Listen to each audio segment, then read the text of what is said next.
This is a Commodore News Update. Welcome to this Commodore News Update for Tuesday, May 5th. I'm Michaela Parks. Today is the second day of AP testing and it will continue through next Friday. All of the sporting events scheduled on Friday and Saturday were postponed, but the schedule picked up yesterday. The boys and girls tennis teams continued their impressive seasons with victories over Kellum.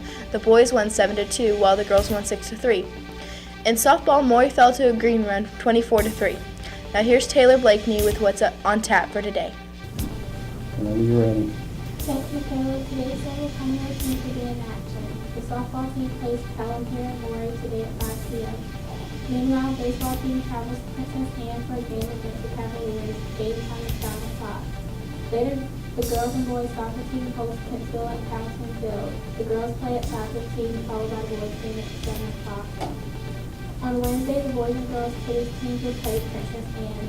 The girls play at Princess Anne while the boys celebrate senior day at home. Matches begin at 3 o'clock. The boys and girls track teams take on Kempsville and Kellum at Kellum. The meet begins at 3 o'clock. The baseball team hosts Kellum at 5 o'clock while the JV squad plays at Hickory at 5:30. Back to you, Michaela. Maury's Adventure 2015 is on its way. Pre-order now to reserve your copy. At $60, it's actually cheaper than last year's book. With your Commodore News Update for Tuesday, May 5th, I'm Michaela Parks. This has been a Commodore News Update.